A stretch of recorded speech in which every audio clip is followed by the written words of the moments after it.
isn't a backup plan for most places. It used to be in a pre-globalized world where we had to be a lot more self-sufficient, that in agriculture, fertilizer came from what was on hand, and so we co-located animal and plant agriculture in order to access the manure. But with globalization, we've all focused on specializing. And so we now grow our cash crops in places with the perfect weather and the perfect soil, and anything else gets moved further and further away. So what you're looking at the left is row crop, and on the right is where the beef is. You'll notice that in most situations, these are no longer co-located. There are a couple exceptions. Wisconsin, Iowa, Eastern Nebraska, dairy country. Though they're still co-located, they're still an option. But for everyone else, you're talking about some serious shipping. And for everyone else in the world, this split is usually not in the same country anymore. So you do something to the phosphate supply chain system, and all of a sudden you lose one of your nutrients. Final fertilizer component is phosphate, comes from the blue, goes to the red,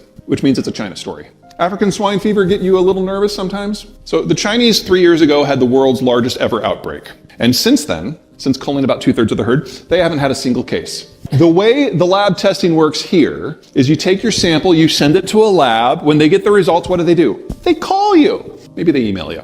That's not how it works in China. In China, once you have your test kit, you send in your sample, the sample results go to the CCP. And then the CCP tells you if you have a positive case or not. So no positive cases in 3 years. More likely, there's already a low-level raging epidemic throughout the entire system. And considering the general breakdown in policy that we're seeing across China, I don't think it's going to be quiet much longer. We can look indirectly to see how the Chinese are anticipating this. They've stopped exports of phosphate for the most part, because they know if they lose pork again, the only crop that they can control is rice, the only one that's culturally significant. And rice is the most phosphate-hungry crop that humans grow. So they've stopped exports for food security reasons. Makes sense. That was the world's largest supplier. This is row crop in Africa in 1950. And anything that is in purple or blue, 40% or less of the land is under crop. And in a pre-industrial system, this is what you would expect. You only grow food on the good land. You just don't get a return at all on the marginal land. But with globalization, we introduced pesticides and fertilizers and finance and machinery, and this is what they looked 50 years later. Anything that is in orange or red is 40% or more is under crop. And the continent saw an increase in food output by a factor of 5 because of industrialized inputs. Now do that in reverse, because that's where we're heading starting later this year. This is a calorie map. Grain and soy-based calories. Blues and dark greens, those are the world's major producers and exporters. Everyone else is a net importer. And in a world where the fertilizer supply chain system breaks down, these are the countries looking at least a 40% reduction in their ability to grow the crop in the first place. This is a multi-continental famine. Now, for those of you in ag, which is all of you, you're going to try to feed the world because our supply chain system, for the most part, is not interrupted. You're going to fail, and you're going to feel bad about it because we're talking, this is a billion people starving to death. But then you're going to look at your bank accounts, and you're probably going to get over it real fast. So here are our 3 main nutrients: nitrogen, phosphate, potash. The big number on the left is the percent that we import. And you'll notice that for nitrogen and phosphate, we're largely self-sufficient. Now down at the bottom there, potash, that's our weak point. We import most of our potash. But most of it comes from Canada. So, they are good for something. This little chunk, these little slivers, that's the only part that is coming from the conflict zone.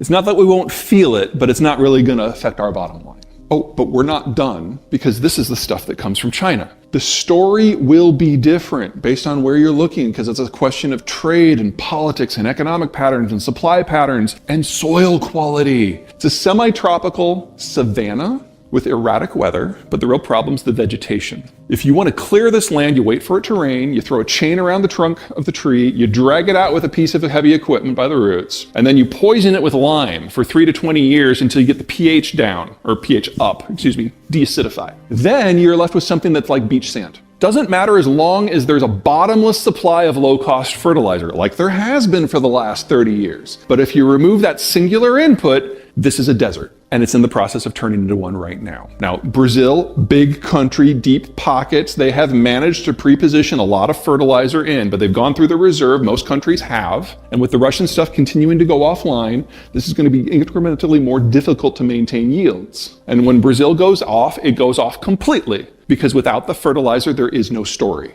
Because there is no soil nutrients. One final crop, wheat is about to get super sexy. Now, wheat is normally a weed, and that's why most people don't like talking about it. Wheat farmers have been incredibly unloved for decades because just as dairy and beef have been separated from row crops, wheat has been pushed to the side. It's drought tolerant, it's cold tolerant, it's heat tolerant, it's flood tolerant. You grow it only in places where you cannot grow anything else.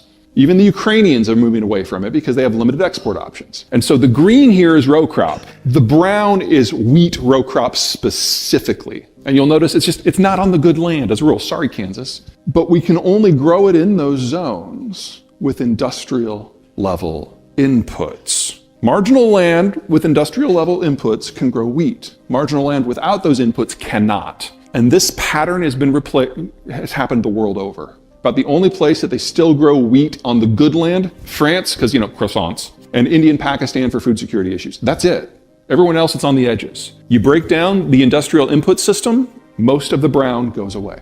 Now again, in the United States and North America, I am not concerned because we produce what we need locally for those inputs. But for everyone else, wheat is the product that is going to suffer the greatest production declines, which means that wheat is the product that is most likely to experience the greatest price increases because it remains humanity's #1 source of calories. You can have wheat or you can die. Inflation in the United States and Canada, similar systems, heavily interlinked. You would expect the data to track. It does. We have 3 big phases of inflation since World War II. We first had that initial urbanization and industrialization push. We built the interstate highway system. We ran power into the countryside. We built the cities. Industrial demand-driven inflation. Then the baby boomers came of age. They bought their homes, they raised their kids. Consumer demand-driven inflation. And now we've been living in this weird-ass period. The Soviet system collapsed, and that dumped an empire worth of raw materials on the world, keeping the commodity prices under control. The Chinese brought 1 billion workers to the global workforce, and that pushed down the cost of manufactured goods. And these trends lasted for 30 years. The disinflationary trends are turning inflationary, and the inflationary trends are back. The Chinese system is going away. That's inflationary. The Russian stuff is going away. That's inflationary.